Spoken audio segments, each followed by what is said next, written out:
మహిళా దినోత్సవం సందర్భంగా మీ అందరికీ శుభాకాంక్షలు. మీరు సినిమా రంగంలోకి రావడానికి ప్రేరేపించిన విషయం ఏమిటి? మీకు స్ఫూర్తి ఎవరు? సినిమా రంగానికి నేను వస్తానని నేను అనుకోలేదు. It was all an accident.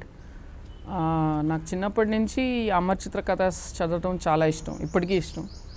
And ఇప్పుడు నేను వెనక్కి వెళ్ళి ఆలోచిస్తే మేబీ దట్ వాజ్ ది ఒక ట్రిగర్, ఒక కనెక్షన్ ఏదో అనుకోవచ్చు. అమర్ చిత్ర కథగా మీరు కనుక చూస్తే లిటరల్గా షార్ట్ డివిజన్ లాగా ఉంటుంది. అందులో అన్ని క్లోజప్స్, వైడ్స్ ఆ ఫార్మాట్లో చెప్తారు కదా. So maybe that was my first story telling experience అక్కడి నుంచి. అండ్ సినిమాలు అంటే ఇష్టం అంతేకాని సినిమా డైరెక్టర్ని అవుతానని ఎప్పుడూ అనుకోలేదు. ఇండియన్ కాంటెక్స్ట్లో స్ట్రాంగ్ ఉమెన్ అంటే ఎవరు?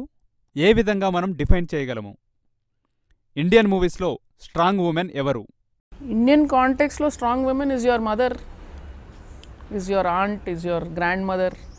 మీ ఇంట్లో మీరు పెట్టే తంటాలన్నీ వాళ్ళు పడి పొద్దున్న లేచి మీకు టిఫిన్లు చేసి అన్నీ చేసి ఉద్యోగాలకు వెళ్ళే వాళ్ళు వెళ్తారు, లేదా ఇంటిని మేనేజ్ చేసే వాళ్ళు ఉంటారు. సో వాళ్ళే స్ట్రాంగ్ విమెన్ అండి. అండ్ ఇండియన్ సినిమా కాంటెక్స్లో స్ట్రాంగ్ ఉమెన్ అనేది ప్రత్యేకంగా ఎవరు లేరండి.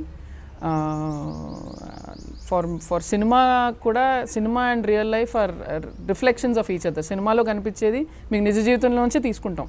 సో సినిమాలో కనిపించే స్ట్రాంగ్ విమెన్ అందరూ ఆర్ ఫ్రమ్ రియల్ లైఫ్. మిమ్మల్ని ఎవరు చూసినా ఒక definition of strong women, bold outspoken women అంటారు కదా, విచ్ ఈజ్ ఇన్స్పైరింగ్? నాకు మళ్ళీ ఏం ఇన్స్పిరేషన్ ఉంటుందండి నా గురించి? అది వాళ్ళకి అనిపించేది. నేను నాకు నచ్చినట్టు నేను ఉంటాను అంతే. సినిమా రంగం మీద ఇంట్రెస్ట్ ఉన్న నేటి యువతకు, మహిళలకు మీరిచ్చే సందేశం ఏమిటి? ఇది చాలా టఫ్ ఫీల్డ్ అండి. అడుగడుగుకి మీకు ఓటమి ఎదురవుతుంది. ఓటమియే మీ మిత్రుడు అనుకొని ముందుకెళ్ళాలి. ఆ మిత్రుడిని అప్పుడప్పుడు మీరు అలా అవాయిడ్ చేసుకుంటూ వెళ్ళాలి. ఆ మిత్రుడు నేర్పించే పాఠాలు ఏంటనేది మీరు నేర్చుకుంటూ ముందుకెళ్తేనే మీ గమ్యం రీచ్ అవుతారు. తెలంగాణ ప్రభుత్వం సినిమా రంగంలోని మహిళలకు, మిగతా రంగాల్లోని మహిళలకు ఇస్తున్న ప్రాధాన్యతలేమిటి? డెఫినెట్గా ఎంకరేజ్ చేస్తున్నారండి. ఈ మధ్య రవీంద్ర భారతి దగ్గర కూడా మామిడి హరికృష్ణ గారు చాలా ప్రోగ్రామ్స్ అరేంజ్ చేస్తున్నారు. స్క్రీనింగ్ ఆఫ్ ఫిల్మ్స్ జరుగుతున్నాయి అండ్ రకరకాల ప్రోగ్రామ్స్ చేస్తున్నారు డెఫినెట్గా to encourage youngsters and encourage creative young film makers. రీసెంట్గా ఒక ప్రోగ్రామ్ కూడా నేను చాలా యంగ్ ఫిల్మ్ మేకర్స్ని కలిసి మాట్లాడటం కూడా జరిగింది. And they do encourage film talent. And మన కేటీఆర్ గారు కూడా రెగ్యులర్గా సినిమాలు చూసి ట్వీట్ చేస్తుంటారు. That's huge boost for all of us film makers. ఎందుకంటే పాలిటీషియన్స్ లైఫ్ చాలా బిజీగా ఉంటుంది. అందరూ డాక్టర్స్ కానివ్వండి, ఇంజనీర్స్ కానివ్వండి, పాలిటీషియన్స్ కానివ్వండి, అందరి లైఫ్ బిజీగా ఉంటే ఆ బిజీ లైఫ్లో మీకు కొంచెం ఆనందం, కొంచెం రిలీఫ్ ప్రొవైడ్ చేసే పని మేము చేస్తుంటాం. సో అది మీరు చూసి ఆనందపడితే అది మాకు ఆనందం.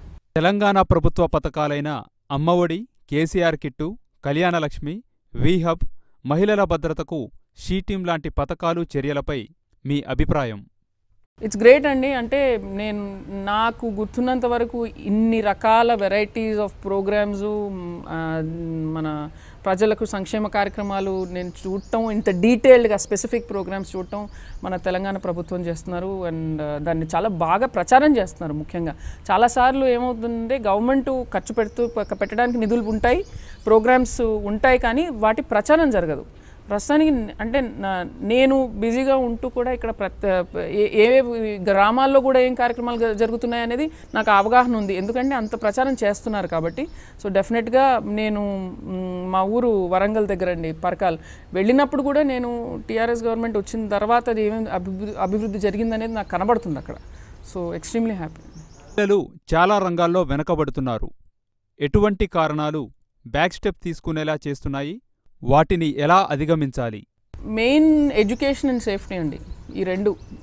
ముందు మహిళలకు చదువు ఎంతవరకు చదువుకోగలుగుతున్నారు, రెండవది ఆ చదువుకున్న వాళ్ళకు ఉద్యోగాలు ఇవ్వగలుగుతున్నామా, రెండవది వాళ్ళ సెక్యూరిటీ అండి. అంటే రోజు రోజుకి ప్రతిసారి వస్తున్న ఇష్యూస్ ఈ రెండు స్పెసిఫిక్గా మనం ట్యాకిల్ చేయగలిగితే, వాళ్ళలో వాళ్ళ అవగాహన పెంచగలిగితే డెఫినెట్గా చాలా ప్రోగ్రెస్ చేయగలుగుతాం. మహిళా దినోత్సవం సందర్భంగా మహిళా ప్రపంచానికి మీరిస్తున్న సందేశం ఏమిటి? మహిళా దినోత్సవం అనేది ఒకరోజు గడుపుకుంటామండి, కానీ 364 రోజులు కూడా గడుపుకోండి. ప్రతిరోజు మీది. ఎందుకంటే మీరు మహిళగా అందరికీ ఒక అమ్మ వాళ్ళ ఆయనకి వాళ్ళ కొడుక్కి అందరికీ ముద్ద పెట్టిన తర్వాత తను తింటుంది.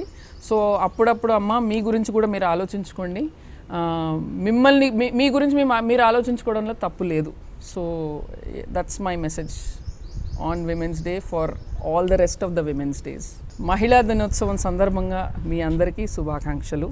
ఈ ఒక్కరోజే కాదు, మిగతా రోజులు కూడా ఇలాగే మీరు చక్కగా ఆనందంగా సంతోషంగా ఉండాలని నా కోరిక.